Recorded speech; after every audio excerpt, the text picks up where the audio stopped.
ಇವರು ಸರ್ಕಾರ ಬಂದು ಮಾಡಿರ್ತಕ್ಕಂಥ ಮೊದಲ ಘನಕಾರ್ಯ ಏನಪ್ಪಾ ಅಂತ ಹೇಳಿದ್ರೆ ದೆಹಲಿಗೆ ಹೋಗಿ ಕೂತ್ಕೊಂಡು ನಮ್ಮ ತೆರಿಗೆ ನಮ್ಮ ಹಕ್ಕು ಅಂತೇಳಿ ಪ್ರತಿಭಟನೆ ಮಾಡಿ ಬಂದ್ರು. ನಾನು ಹಣಕಾಸಿನ ಸಚಿವರಾಗಿರುವಂತಹ ಸಿದ್ದರಾಮಯ್ಯವರು ಕೇಳೋದಕ್ಕೆ ಇಷ್ಟಪಡ್ತೇನೆ, ರಾಜ್ಯದಲ್ಲಿ ತಮ್ಮ ಗ್ಯಾರಂಟಿಗಳಿಗೆ ಇವತ್ತು ಹಣ ಕ್ರೋಢೀಕರಿಸೋದಕ್ಕೆ ಸಾಧ್ಯ ಆಗ್ತಾ ಇಲ್ಲ ಅಂತ ಹೇಳಿ ಇವತ್ತು ಅಬಕಾರಿ ಇಲಾಖೆಯ ಟಾರ್ಗೆಟ್ ಅನ್ನು ಇವತ್ತು 40,000 ಕೋಟಿಗೆ ಏರಿಸಿಟ್ಟಿದ್ದೀರಲ್ಲ. ಈ ವಿಶೇಷ ಕಾರ್ಯಕ್ರಮದ ಪ್ರಾಯೋಜಕರು ನಿದರ್ಶನ್ ಸಾರೀಸ್ ಜಯನಗರ ಮತ್ತು ರಾಮಮೂರ್ತಿ ನಗರ. ಇಲ್ಲಿವೆ ಬಜೆಟ್ ಫ್ರೆಂಡ್ಲಿ ಸಾರಿ ಕಲೆಕ್ಷನ್ಸ್, ರೇಷ್ಮೆ ಸೇರಿದಂತೆ ಎಲ್ಲಾ ಬಗೆಯ ಸೀರೆಗಳು, ಲೇಟೆಸ್ಟ್ ಟ್ರೆಂಡ್ನ ಸೀರೆಗಳು ನಿದರ್ಶನ್ ಸಾರೀಸ್ ಮಳಿಗೆಯಲ್ಲಿ ಲಭ್ಯ. ಆನ್ಲೈನ್ ಬುಕಿಂಗ್ಗೆ ಸಂಪರ್ಕಿಸಿ nidarshansarees.com. ಕಸ್ಟಮರ್ ಕೇರ್ ಸಂಖ್ಯೆ 9606867467.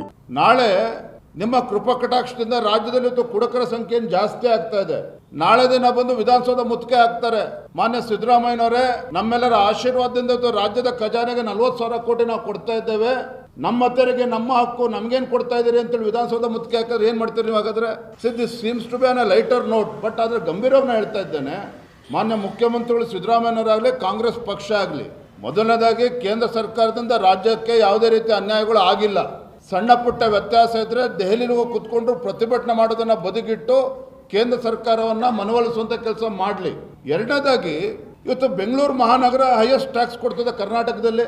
ಏನು ತೆರಿಗೆ ಹಣ ಬರ್ತದೆ, ನಾನು ಬೆಂಗಳೂರಿಗೆ ಬಂಡವಾಳ ಹಾಕ್ತೇನೆ, ಅಲ್ಲೇ ಅಭಿವೃದ್ಧಿ ಮಾಡ್ತೇನೆ ಅಂತ ಹೇಳಿದ್ರೆ ರಾಯಚೂರು ಜಿಲ್ಲೆ ಏನಾಗಬೇಕು, ಕೊಪ್ಪಳ ಜಿಲ್ಲೆ ಏನಾಗಬೇಕು, ಅದೇ ರೀತಿ ಬೆಳಗಾವಿ ಜಿಲ್ಲೆ ಏನಾಗಬೇಕು, ಶಿವಮೊಗ್ಗ ಜಿಲ್ಲೆ ಏನಾಗಬೇಕಾಗಿದ್ರೆ ಅದ finance minister, is it not the duty of honourable chief minister Siddaramaiah ಇಡೀ ರಾಜ್ಯದ ಅಭಿವೃದ್ಧಿ ಬಗ್ಗೆ ಚಿಂತನೆ ಮಾಡಬೇಕಲ್ವಾ?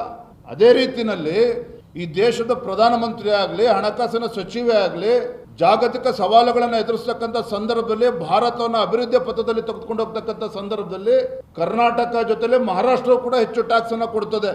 ಹಾಗಂತೇಳಿ ಕರ್ನಾಟಕಕ್ಕೆ ಅನ್ಯಾಯ ಮಾಡಬೇಕು ಅಂತಲ್ಲ, ಕರ್ನಾಟಕಕ್ಕೂ ಕೂಡ ನ್ಯಾಯ ಕೊಡುವಂತ ಕೆಲಸ ಮಾಡಿದ್ದಾರೆ ಕೇಂದ್ರ ಸರ್ಕಾರ. ಆದ್ರೆ ಇವರ ಮನಸ್ಥಿತಿ ಏನಿದೆಯಲ್ಲ, ಪದೇ ಪದೇ ಪದೇ ಪದೇ ಕೇಂದ್ರ ಅನ್ಯಾಯ ಮಾಡ್ತಾ ಇದೆ, ಈ ನರೇಟಿವ್ ಬಿಲ್ಡ್ ಮಾಡ್ತಕ್ಕಂಥ ಕೆಲಸ ಯಾತಕ್ಕೋಸ್ಕರ ಮಾಡ್ತಾ ಇದ್ದಾರೆ ಅಂತ ಹೇಳಿದ್ರೆ, ವಾಸ್ತವಿಕ ಸತ್ಯ ಕಾಂಗ್ರೆಸ್ ಸರ್ಕಾರ, ಸಿದ್ದರಾಮಯ್ಯ ಸರ್ಕಾರ ತನ್ನ ಗ್ಯಾರಂಟಿಗಳನ್ನ ಅನುಷ್ಠಾನವೂ ಕೂಡ ಸರಿಯಾಗಿ ಮಾಡೋದಕ್ಕೆ ಸಾಧ್ಯ ಆಗದೇನೆ ಹಣಕಾಸಿನ ಕೊರತೆಯಿಂದ ತನ್ನ ಕೈಯನ್ನ ಕಟ್ಟಾಕಿಕೊಂಡು ಇಂಥ ಪರಿಸ್ಥಿತಿಗೆ ಬಂದು ನಿಂತಿರುವಂಥದ್ದು. ಮೊನ್ನೆ ಸದನದಲ್ಲೂ ಕೂಡ ಹೇಳಿದ್ದೇನೆ, ಮಂಡ್ಯದಲ್ಲಿ 8 ತಿಂಗಳಿಂದ ಸ್ವಾತಂತ್ರ್ಯ ಹೋರಾಟಗಾರರ ಕುಟುಂಬಕ್ಕೆ ಗೌರವಧನನ್ನು ಕೂಡ ಕೊಡೋದಕ್ಕೆ ಸಾಧ್ಯ ಆಗಿಲ್ಲ. ಇವತ್ತು ಹಣಕಾಸಿನ ಪರಿಸ್ಥಿತಿ ಏನು ಅಂತೇಳಿ ಸಿದ್ದರಾಮಯ್ಯವ್ರು ಹೇಳ್ಬೇಕಲ್ಲ. ಹಾಗಾದ್ರೆ